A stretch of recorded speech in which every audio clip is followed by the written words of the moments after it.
Welcome to the HR Uprising podcast. This podcast series explores HR hot topics and challenges through conversations with relevant experts and real-life HR, learning, and OD professionals.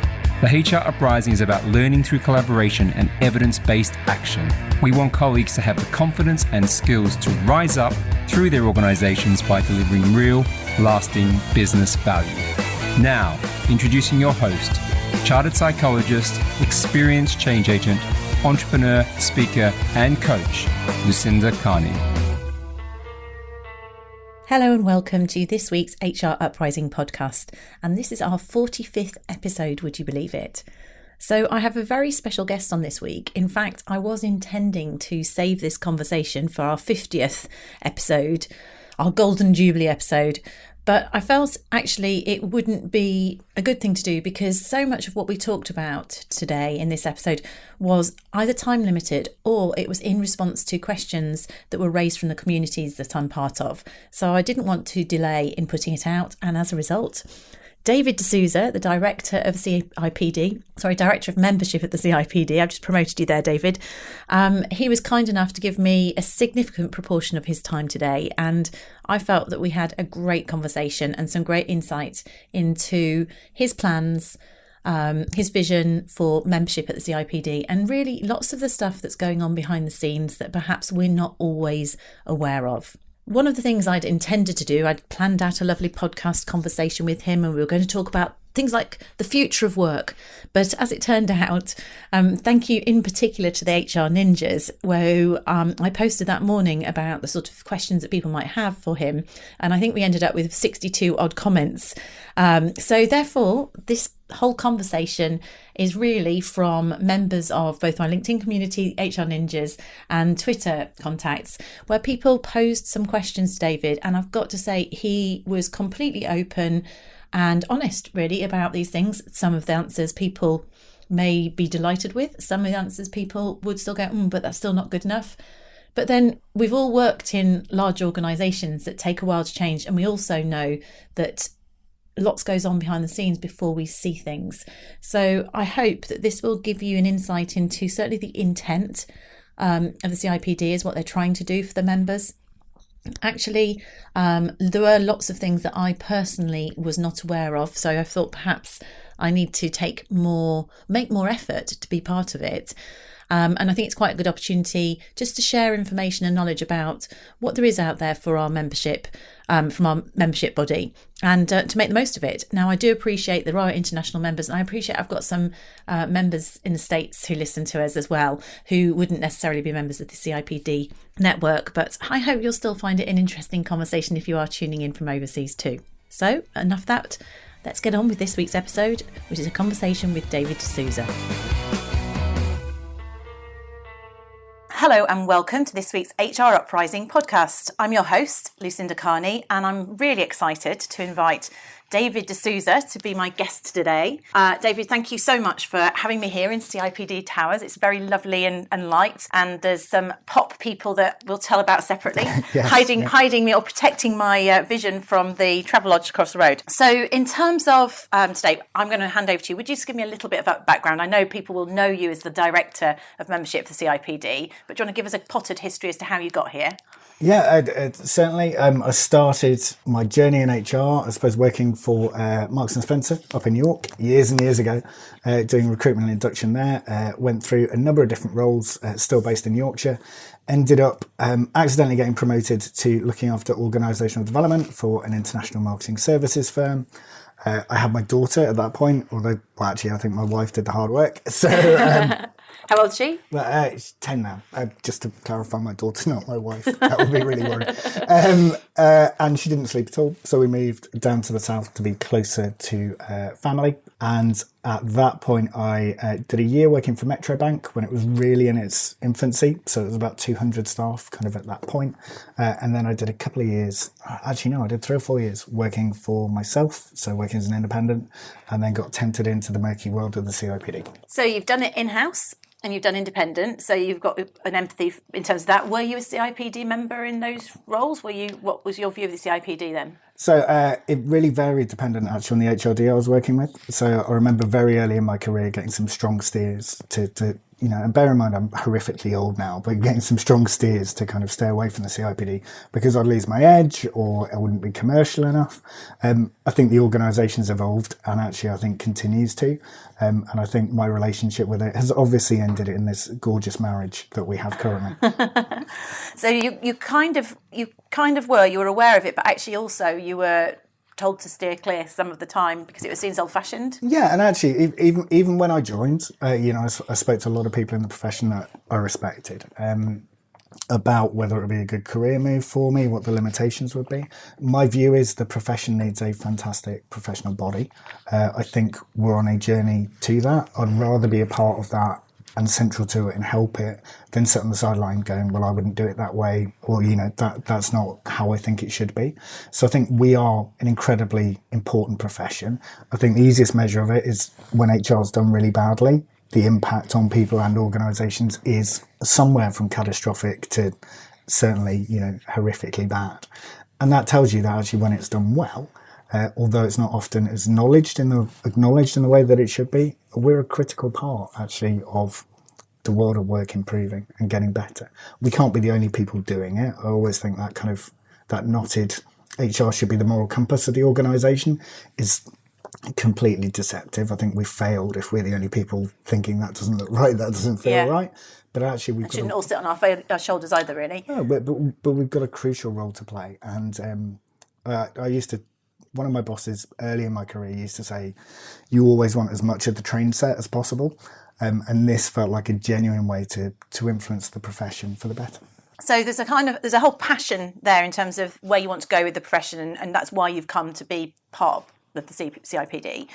And actually, as you know, so for the benefit of listeners, I posted a few questions this morning. Well, I had the podcast all mapped out, and then I posted a few questions this morning. It's kind of gone, okay, there might be a few more questions, David, we need to answer. So we'll carry on down our sort of standard background, but there are a number of relatively meaty questions that have been posed on various networks this morning that you've kindly agreed to.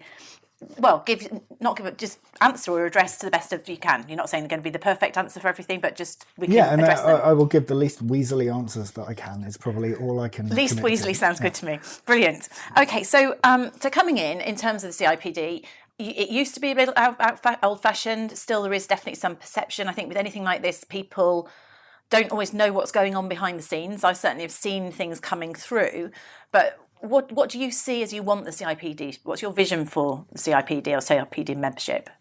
So I think we've got a couple of things we need to do. We need to vastly improve our technology and infrastructure, and we've been investing in that, and members will see the benefit of that over time. And we need to revisit our content, and by that, there's some new courses that have come out over the past few weeks that I'm hoping people are making use of. But actually, we should be a key provider of content for the profession.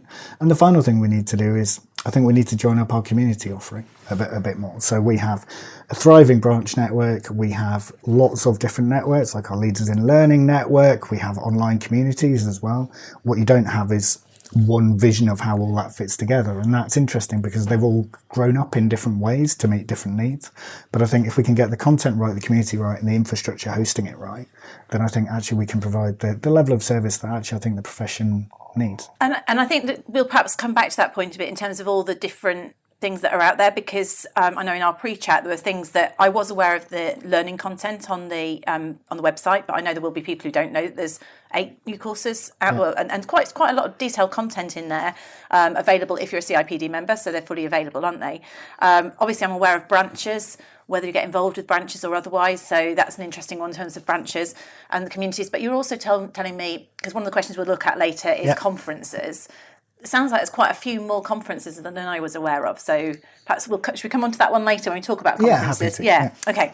But I suppose you're saying those are the things that you want to do because you know that's what members want. So how do you understand what members want? So first of all, we listen an awful lot, and certainly more than people who don't have close connections to us would think. And that's a number of different channels. So we do large-scale surveys, pretty normal. We've got regular surveys that take place on a quarterly basis as well. So we've got quite a tight kind of piece there. We have over 100,000 customer contacts coming through our contact centre. We pay attention to that. We pay attention to all of the social channels. But the other thing we have is, I spend a lot of time out The CEO spends a lot of time out talking to, might be students, might be organisations. We've got connections into the profession, and I am lucky enough to work in a profession that isn't backwards and coming forwards when it tells us what we're not doing right. So my to-do list would look very similar to a to-do list that I think the average member would set. Okay. You know, what we aren't getting right, what they would like more of, is fully informed by our members. We can't do it all at once, Yeah. and we can't do it for every group at once, but it doesn't mean that we're not planning. It doesn't mean that we're not trying to get it better. So I think we genuinely have, I've been here half a decade now, which makes me feel really old, but we've got a better handle on what we need to be doing than ever before. But some of that, as you'll know, with any large-scale change, takes place a bit behind the scenes before it gets seen front of house. Okay, so there's a bit of if we keep the faith and listen out there, there's more coming. So it's supposed to give people that confidence that perhaps some of the concerns that people have mentioned that I've seen today, and things that you've heard, what would you say are the things that you want to work on as priorities over the next 18 months, say? So I think there's a clear piece around recognition. So whether that's digital badging, so that you can say that I am a member, and that's kept live, so something more tangible. And there's a couple of drivers for that. One, because we need to be a modern organisation, and that's where most modern organisations would be looking. But secondly, actually, we're seeing increasing fraudulent use of qualifications or membership, because we don't have those kind of sectors put up. The content piece will continue to develop. So we've got the equivalent now in those courses that just launched. It's about 8 days CPD, which actually I think is a bargain for membership. For the membership. And indeed, part of the challenge with membership is it is a bargain if you're aware of all the things that we do and you make use of those things. It's a bit like a gym membership to an extent. There's a lot more emotional resonance and importance to it. But if you pay your money to the gym and you never go, or you're unaware of what equipment's available, then actually you're probably not going to get value for money. But actually we've got a range of things which we continue to improve. That I think really do provide that. So I think that will be part of it. So there's something around content. The communities will continue to evolve, but actually our infrastructure can be really challenging for people. Whether that's we make it hard for you to pay because you can't, our new member joining platform was down for about a fortnight recently. Whether it's hard to find materials on our website, whether it's straightforward resilience issues with the organisation, struggling to, match server need. We need to fix some of those basic problems, as well as doing the higher order programs, which are kind of, look, this is a need. If you're mid-level, work in resourcing, what content do we provide? What can you access? And think about that for every single part of the profession, inside and outside of organisations. I mean, the tech thing is an interesting one, isn't it? Because there is no doubt that people have far less patience for things like that, and understandably, because we're so used to tech working beautifully all around us, so our expectations are up here. So that's kind of 2 weeks. That's terrible. I can see why you got a bit of grief for that, to be perfectly honest. And it's the right kind of grief, yeah. If that's possible. But that needs to prompt action. Some of the things that we're dealing with at the moment are about pretty deep-rooted systems overhauls, and that stuff is always complex and always takes time. But actually, if we can get a modern infrastructure, then our ability to plug in some of the other elements people would have talked about, learning ecosystems, genuinely proper ways of mapping your CPD, we should be providing those. Currently, if you tried to put it onto our system, it will be a bit like building an extra story on a house that's looking a bit shaky currently.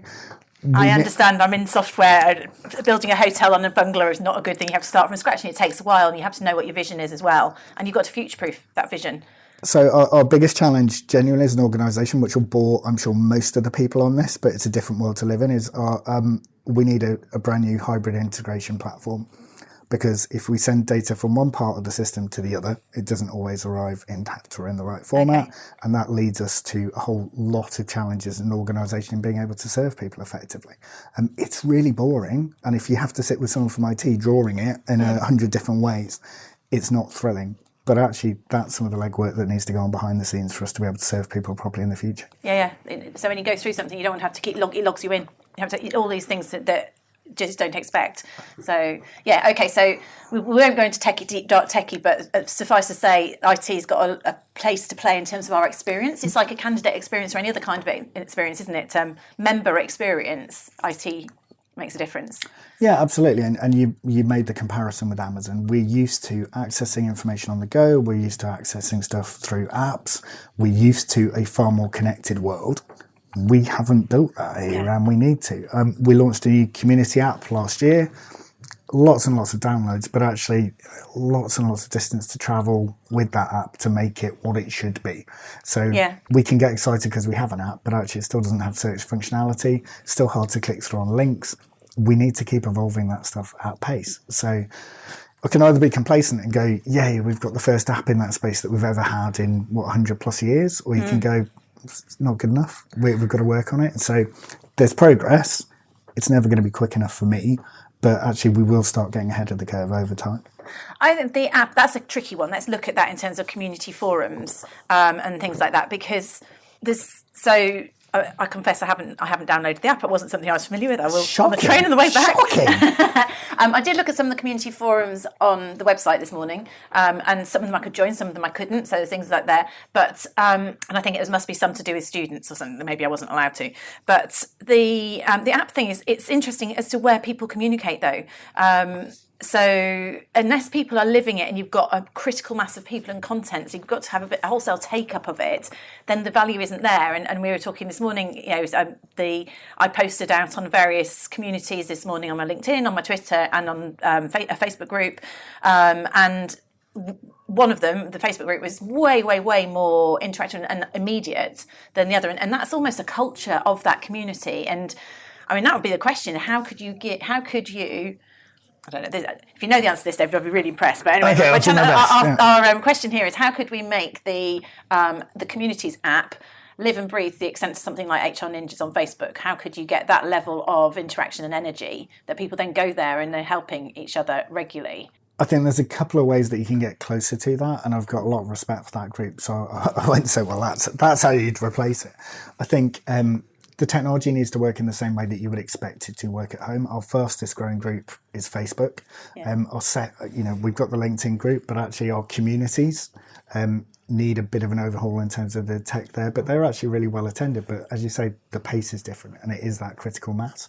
We need to create better pathways for people to learn about things. So when you're doing the learning content, we then pass you off into a network that's relevant to that content, and the communications can keep going there. We will be having a long, hard look at those areas over the next couple of years. We do, primarily as a business, we do credibility, content, and community. All of those things we need to make strides in over the next couple of years. Yes, and it's how and community's got to be two-way, I guess. People have got to come to you in order for it to work. So there's got to be a collaboration two-way. And I suppose with that, going back to you talking earlier about how you were listening and these various surveys, I wanted to talk on that, and also the fact that you said that you get hauled over the coals by a council, which I hadn't heard of that before. But just before I get that, so the surveys, how do the surveys go out? Because I'm just trying to think, I don't remember seeing a survey, so am I one of these people who doesn't click on things? So we did a 4-member survey about 18 months ago, so went to absolutely every member. And then we've got a customer panel. So we've got about 1,000 people on that. So for selected projects, if we wanted to understand, is this a good way of proceeding, we'd feed through that. And then we have a brand perception survey, which goes out to a smaller sample. On a quarterly basis. So we've got all of those things happening kind of in concert.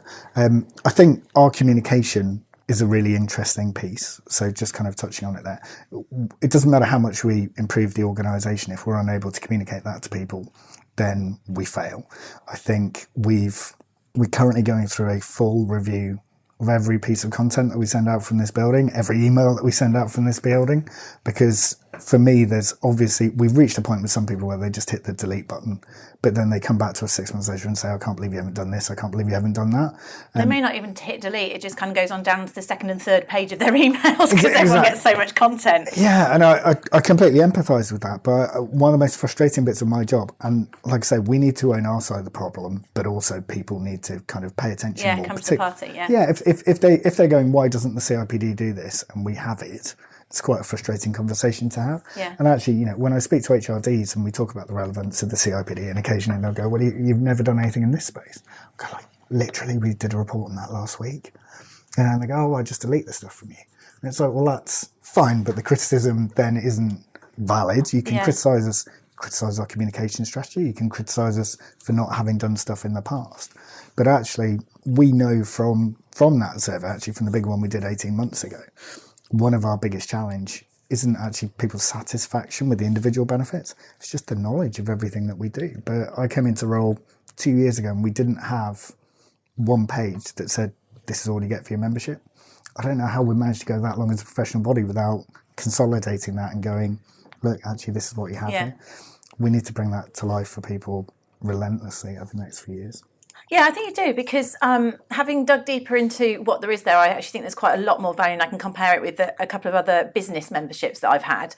And there is more here, actually, in terms of the variety of things than there were in another professional one, which I won't name and shame, but I just won't there's more value to be had, but it's knowing to use it. I mean, I've found now, because obviously I've been doing homework for podcasts and things, if I go to the membership, if I go to the site, because I almost certainly wouldn't click on it at the time, because you think about it, I think about things like forums, is someone can post on one of the really active groups and say, can someone suggest an icebreaker or any research on this, and someone will answer it. It's quicker than Google in some cases, but someone real will answer the question for you. Actually, we perhaps as humans have just got a bit lazy. It's much easier if someone just tells you the answer. The problem with that is that might be a subjective answer. Yeah. So if you want to go somewhere which is trustworthy and reliable, I have found I can go to the CIPD and generally I can Google or search within your website and there will be something on it. So I will come when I'm looking for information, but I suppose I wouldn't necessarily be that interested in the report on ethics, for example. I was interested in this because I'm researching it, but I wouldn't have been at the time of that coming out. So it is about knowing there's more here and us being prepared to come and look for it, I suppose. There's so many things, sorry to ask you, Dave. I'm trying to keep a slight order of them because I still want to go back to your council, where you get a bit of a hard time, and I also want to come on to relevance of the information there. So I'll take them separately. Let's keep with the where you're listening, because it's almost our big thing about how you're getting information. So I'm aware that you say there's 50 people who go to a council. Yeah, so the council's composed of one representative from every branch. Right. So they come either as branch chairs or as a council representative for their area. So there are kind of two key governance bits that sit around us. So we have a board that's made up of volunteers, a mixture of HR independents, experienced HR directors, different backgrounds. So I have board and the relationships there, and they're responsible for the strategic overview of the organisation. And then council meets twice a year formally and twice a year informally. Not formally as in, like they're not in bow ties, but we have a session after the AGM and another where they look at fees and fee setting. So currently what's happening in the background for, and I saw one of the comments from the HR Ninjas was, I could feed back to them on fees, but they never listen. The fees proposals are currently with council for them to give feedback to the board, for the board to consider whether they're appropriate, and factoring in that is comparison to other professional bodies, what we've done in the past, what our investment plans are going forward, what difference members will see. All of the things that people seem to somehow assume that we don't do is happening in the background. So as we speak, there is a fees review, is what you're saying. Yeah. There's been a proposal put in, it's being reviewed and benchmarked, etc. And then what happens with that information? Will that be reported on somewhere? Yeah, so all of the information goes to council initially. They give their feedback to the board. The board makes a formal proposal to council, and then council approve it. So the fees each year are voted on by every single branch. It's not the organisation sitting them independently. What we do have to do is we need to make the case for them each year. So every year I will stand up in front of council, or actually in recent years the treasurer from the board has stood up in front of council. We'll run through the P&L of the organisation. We'll talk about where we're investing money, talk about why we're investing money. Mm-hmm. So, last year would have been like, we're investing in CPD content. It's going to be these courses. The reason we're doing that is because our members have told us that they want more resources like this available centrally, exclusive to members. And that's how that chain of events works. I mean, what that is saying, though, is that it's actually saying, can we increase fees? That because you're investing, the suggestion is that they're going to go up, and there's going to be a perception of value at the end. Is there anything in there about restructuring? Because there's different groups, aren't there, that some people feel they should have different fees and things. Is it about pure amount, or is it about structure of fees? So any change to the structure of fees would need to go through council as well. So the last time the organisation did that was when we moved to a differentiated fees structure. So students. The changes that we're looking at with fees at the moment are, could we move to a rolling renewal cycle? Because that's one that people have asked us for in the past. So instead of having one part of the year where you do it on a rolling basis, that would have a financial impact that the organisation would need to, that would make a big difference actually in the first year to probably some other projects and programmes that are going on. That's the key one. I think some of the other ones will be further down the line when we fix probably a few more things. And some of them may never happen. So I'd probably have 30 things that people would like me to do with fees. Yeah. The key one for me is to make sure that they're benchmarked effectively and they're competitive. Against other professional bodies, and you're investing it wisely. Okay, so the people who are on, you answered people on the board, so they're coming from the branches, and I presume someone on CIPD branch, are they voted for, or is it a case of someone who's prepared to do the work? It's probably that, isn't it? I don't know how. It's a bit of both. I think in some cases it's particularly hotly contested, and in other cases, it's harder to get committee members. If anyone's listening and they would like their local branch to be doing more or to do more events, then get involved, because otherwise you're just waiting for your professional colleagues to step up to that mark. I think our branches are remarkable. It's a remarkable group of people giving back and investing into the profession in incredible ways. And that's not just events, that's be it mentoring, that's actually the support they give each other. So that's important. The board is a separate entity. So there are 2 board positions available now if people would like to kind of apply. We're looking for someone with a background in digital and for the first time they're opening it up to students as well. So to have a student representative on the board, because they're a massive community for us. They try and keep that, diversity of the board as broad as possible, and I'd say it's improved over the last few years. But yeah, so how do they? So because you've just advertised that, when's the closing date for? Off the top of my head, it's exactly a day before this podcast goes out. Probably. I know it's going, but no, there's a bit of time because I'll have to time. It depends when this goes out. But it'd be good for people to know that. I wouldn't know that there's a board. I could either squiz around and check on my computer because I don't know off the top of my head. Because we'll put it on the show notes and on social media. Let's put it out on social media that the board.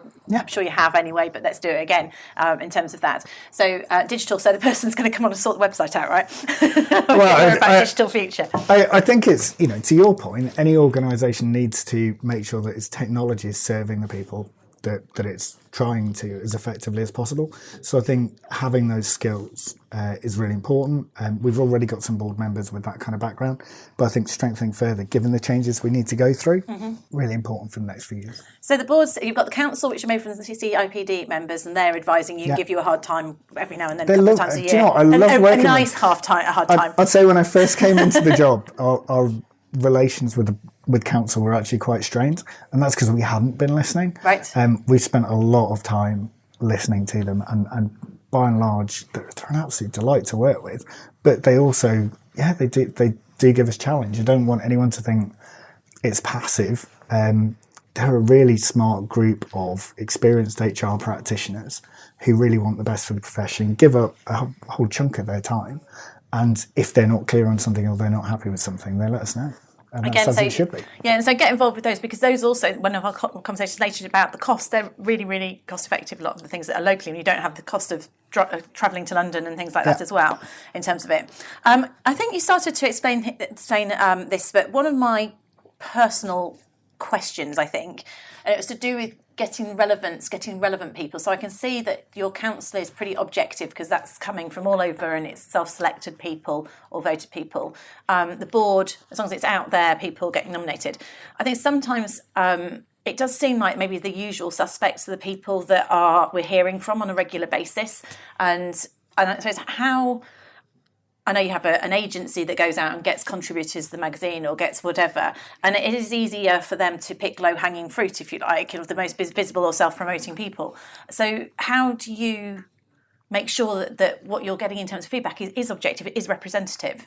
So I have a diagram tucked away somewhere which I talk about having proportionate voice, and it's really important. And actually in a job like mine, it's crucial. And the people that don't like it tend to be the ones that would like to think that speaking louder counts for more. So if we look at something like our member survey, that's thousands of people telling us what to do. It will be ridiculous for me then to go to an event, get pinned against the wall by someone. They say you should really be concentrating on this, and me go, well, I'll change all of our plans, because it's my job, it's our job to solve the profession at large, serve the profession at large. So I think we as we work down that hierarchy, there's, what are the members saying to us, in volume? What information we got from something like a customer panel where we tested an idea with a specific group? We ask we ask HR practitioners to be more evidence-based. How do we model that?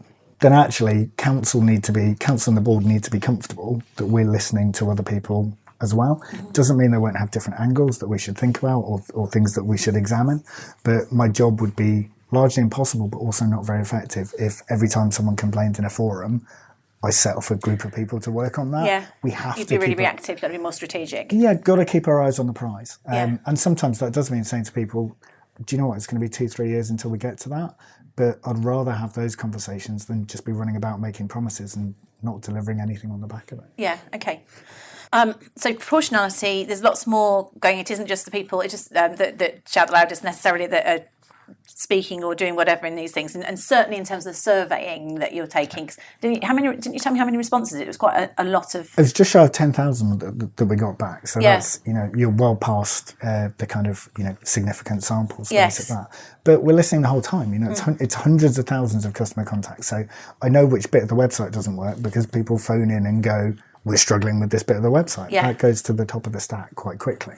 What we need to do is we need to be focusing on clearing out the gutters at the same time as we're kind of, shooting for the moon. Yeah. Because we need to be more aspirational in terms of some of the provisions. So, how do you create a learning environment that everyone's in for the profession, that's tracking your CPD, and you've got content available to you? That's one classification of problem. How do you make sure the website's not falling over? Well, you need to do that as well. Yeah, that's tools to do your job, isn't it? That's we've got that in parallel. Yes. So you're part way there. You've got the content. You should improve the CPD provision. So the method of recording it for people. So that's a vision which would help people. Definitely, you are listening. We've got communities and there's various other technology coming along the way. I suppose carrying on down then, two other points. One is the professional magazine, People Management Magazine, in terms of there's some criticisms of everything there are. So there's a couple of points that came out. And I'm sure there's lots of people who are very well. You told me that lots of people will be happy. And also we should talk about events, allude to it like the Festival of Work and things like that. Yeah. So I'll start with the People Management Magazine. In terms of how you ensure that that's relevant, or how confident are you that is meeting the needs of the members? Because certainly a couple of comments this morning it was interesting actually, because I observed differently. One of the comments which was made on social media this morning was that it wasn't meeting. Many HR professionals out there are in, either independence, but actually it was more about if you're maybe an HR department of one and they're doing lots and lots of transactional stuff and they didn't feel it was that transactional. I think there is also a theme there that someone else made about the how. People need more help in the how of doing things. And there's maybe a broader question there in terms of how easy it is for you to give that. And then equally, I've got a personal opinion that where I was asked to contribute to something and I made a suggestion on it. And I think probably because I'm more OD, I came at it from more of a slightly culture link, OD kind of link, and they're no, they wanted like health and safety or something. So I thought, what that made me think is, are we causing the problem where we talk about HR as needing to be more strategic, and then the magazine is going, no, you've got to give me tactical answers. So I suppose, how can you be all things to all people? Is it relevant, or are we just I can get in trouble for both. I can easily see that. You can't win, actually. Look, that publication goes out to about 140,000 people. So most members choose to receive that.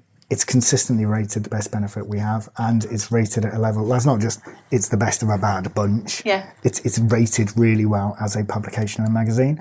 I think, given that it's attempting to meet the needs of students through to senior practitioners, you will probably always get people saying, I would have preferred, more of this or more of that. What it generally tends to be is a really good update on what's happening at that period of time. Some really good case studies and examples of organisations doing things well, and some really, straightforwardly easy to digest information to keep you up to date with the profession. It will never meet anyone's needs in the same way that there isn't one newspaper that meets everyone's needs or one journal that doesn't. But actually, I think it does a good job. But we do, again, to go back to it, the reason I'm telling you that isn't because I'm sitting here complacent and just assuming everyone that does. There's a separate survey that goes out around PM specifically and the content that sits in that, in addition to all of the work that we do on our other benefits. So when I'm saying that, it's not I would like to think that, it's people tell us. The data is actually telling you that people are, 4 out of 5 happy, or what sorts of... Yeah, you're probably up beyond 4 out of 5 happy. You're in the kind of 9 out of 10 kind of position. So if you're listening to this and you're not happy, you need to fill the survey out and say why. and if anyone knows how we could solve for 10 out of 10 without making the magazine kind of infinitely long, then I'll kind of happily hear that. But I genuinely think, it benchmarks well, it's received well. It's just never going to be everything for everyone. And at some point, and that's probably true of the CIPD as an organisation, we will try our level best to give basic provision for everyone and enhanced provision absolutely where we can.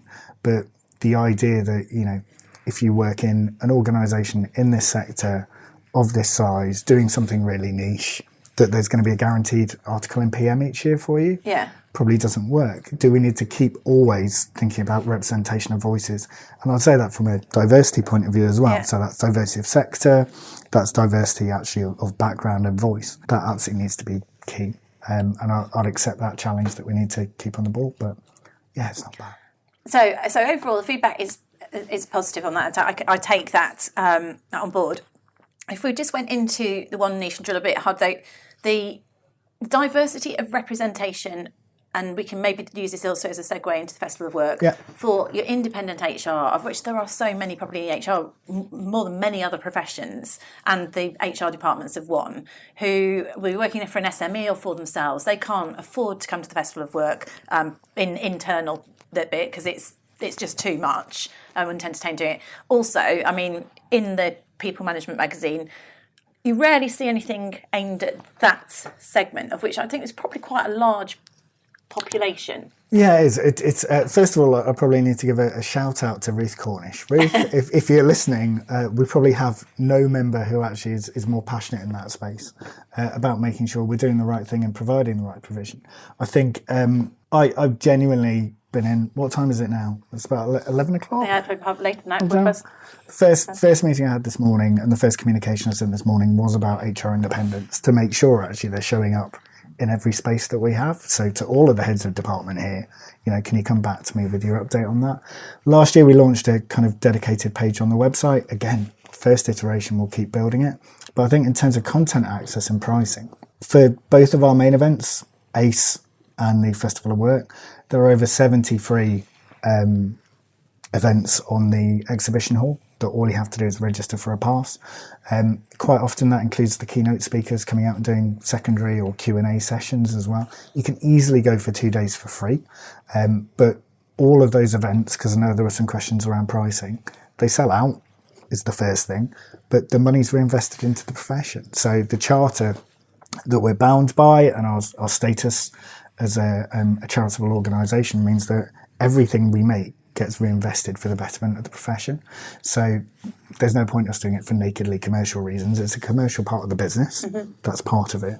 But all of those funds are going to flow back into content for different members, flow back into actually our capacity to support in different ways. But we've got, like I said, 1,000 branch events, which tend to be low cost or no cost. We've got 70 plus kind of free sessions at each of our major events. On top of that, we've got a range of student conferences that take place up and down the country, and they've grown, significantly over the last 3 or 4 years, and they're at a really accessible price point, but with top-notch speakers. Actually, that's quite a strong provision, and I'm not by any means saying we're perfect, because people will jump on me for that. But actually, the base level is probably more than people know, and maybe not participating in.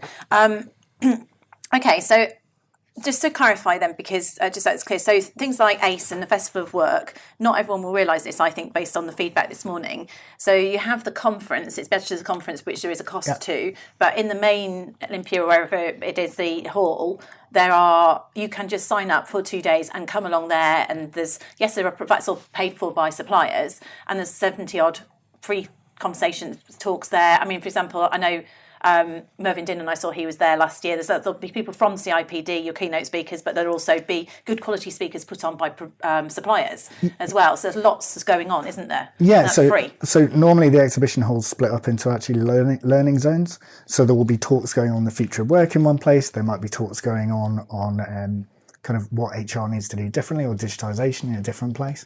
And they run pretty much back to back for those 2 days. Yeah. So if you turn up and all you have with you is money for a sandwich, you can hang around for 2 days, leave with bags and bags of swag from the vendors. You will get loads of freebies, yeah. But you can also have seen normally, some of the most prominent speakers speaking for free. Yeah, and also it's a great opportunity to network with people you're on a forum with, meet them, use it as an opportunity to get together and meet them for a coffee and chat with people.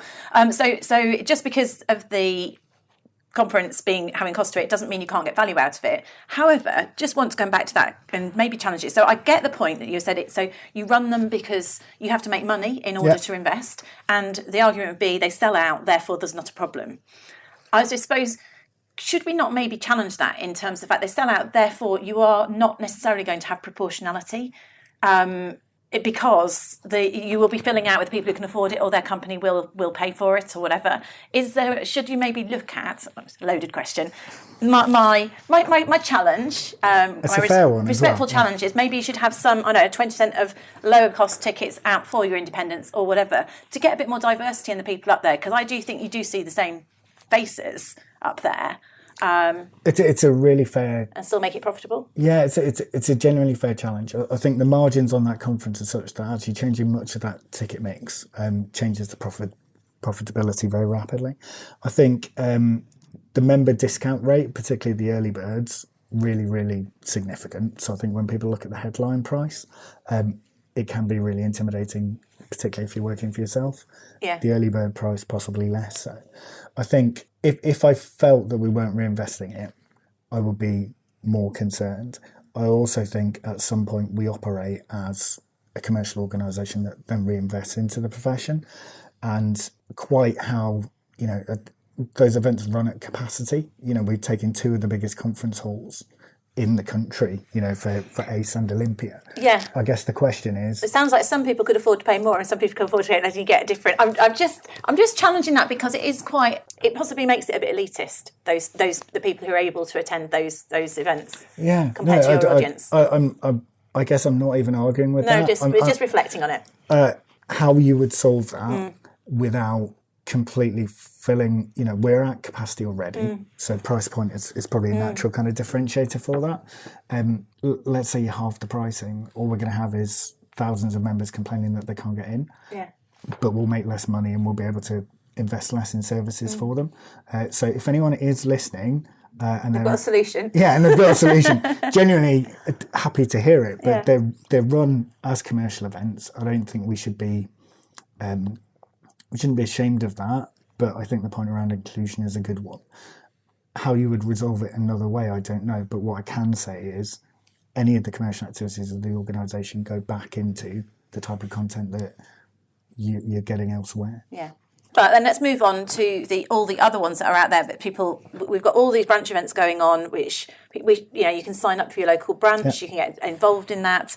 Student conferences I wasn't aware of. I assume people who are students should know about that, right? I mean, because I'm not a student. Yeah, we try. All of them are sold out this year. Right. We're looking at increasing capacity kind of beyond that.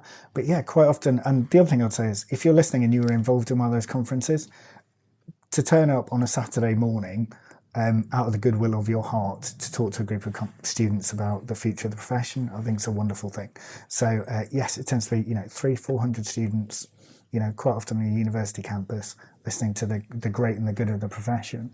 I think they're great. Massive contribution. Yeah, shout out to people who do that. Fantastic. Okay, so there's lots of events out there, David. Then, so are they accessible from the CIPD website? If I went to it, would it be /events, and I'll be able to find branch things and Festival of Work information? Yeah, it's all on there. I'll provide you with links afterwards so your listeners can get them, can kind of see them. Okay, that would be really helpful. So actually, show notes for all of these guys, I'll make sure that lots of links so we can go straight to these areas.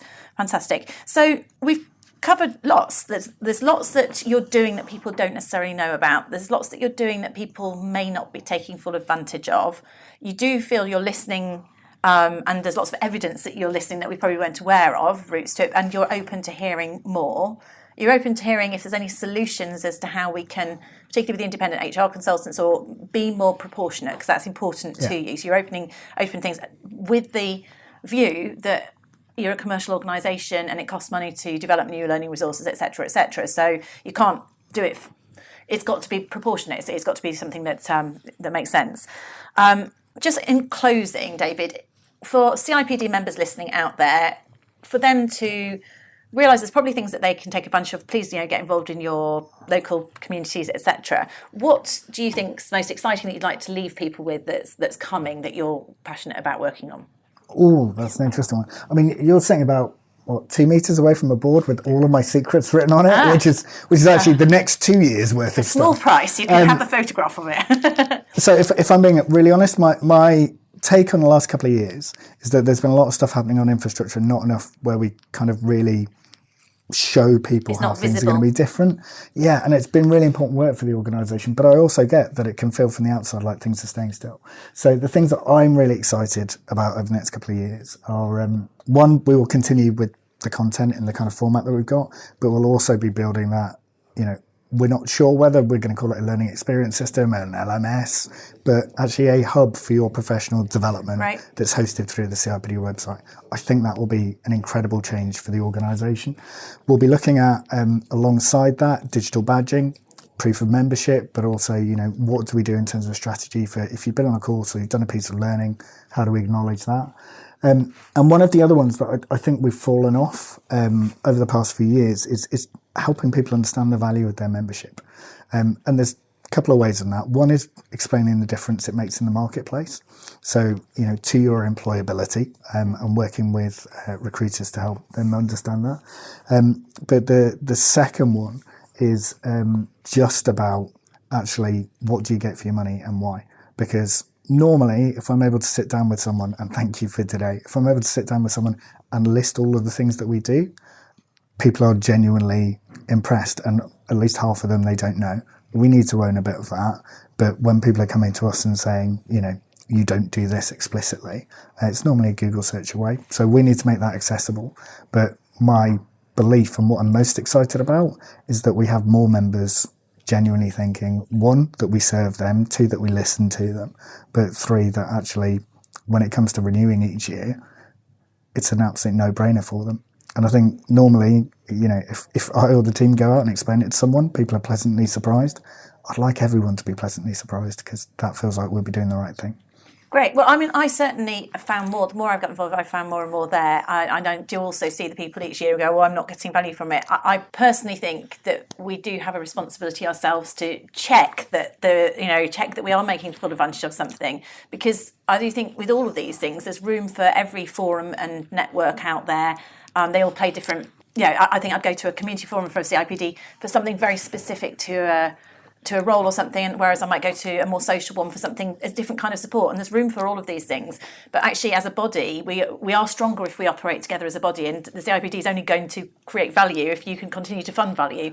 So, there's something about us coming to the party and making sure we're represented. Absolutely. And 1, thank you for getting involved. 2, thank you for giving me the opportunity to kind of chat here today.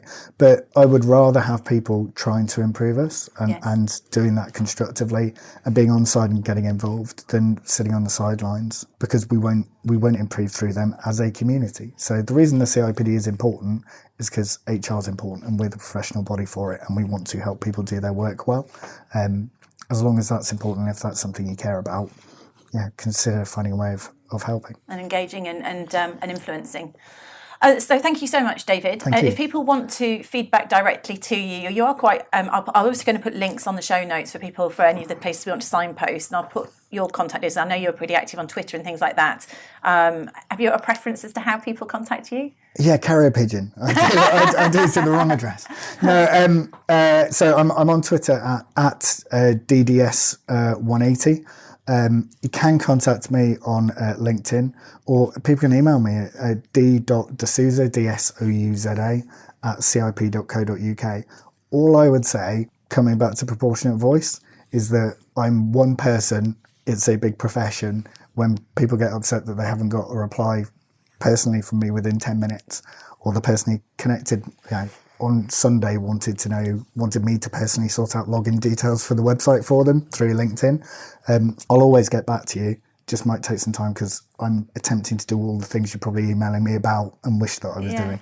Yeah, absolutely. We're all human beings here trying to do the best we can, right? And actually, I'd say possibly, although you're open to listen directly, the proportionate thing is we need to look out for these surveys and make sure that us and all the other people that think in similar ways, make sure that our voice is represented there, because that's data that you're going to take a look at. And so it's almost more balanced that way. Absolutely. If something's not working for you, if something's not great, drop a note to our customer service team. They're absolutely fantastic. They are possibly the crown jewel. We've got satisfaction with that team in a way that I haven't seen before, in that even if people phone up and there is a problem, they tend to go away absolutely delighted with it, which is a rare So you're having a bad day, call the customer services team. Yeah, I do. I just, if I'm feeling onslaughted, I'll just drop down a couple of floors and go and chat to people. They're a lovely, lovely bunch. But honestly, there's everyone here, and if there's one thing I should convey, I work in an organisation that's really passionate about wanting to do things better. The idea that it's some kind of complacent ivory tower is a nonsense. Do we need to make more progress? Yes. Do I understand where we need to make more progress? Yes, because people have shouted it loudly, and that's been really helpful. All I'd ask for now is just a bit of trust. Thank you. I think that's a great place to end. David, thank you so much for your time. Cheers. So what do you think? I certainly found there was quite a few things that I was not aware of that were going on behind the scenes. Like any large organisation, it's challenging. I found David really open and honest. He wasn't making promises he couldn't keep, but certainly he is listening, and they are trying very hard to make this a great membership body. So my personal takeaways are that I need to look harder at taking advantage of maybe some of the local events. So if I've got any HR uprisers out there who are involved with local CIPD events, let me know how we can get involved. And yeah, it'd be great to know more from the listeners out there as to what you think. So I hope you found that of value. Thanks as ever for tuning in, and thanks so much those of you who've been providing us with feedback. If you did find it a valuable episode, please let me know. If you didn't, please let me know.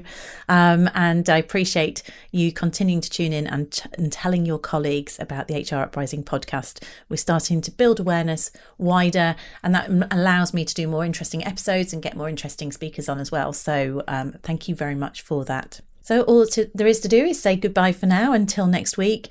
And let's remember to learn together, collaborate together, and get stronger together. Take care.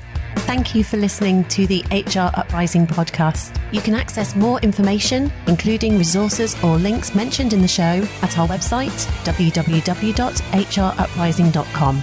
Also, you might want to join our LinkedIn community or tweet to us at HR Uprising. We'd love to hear from you.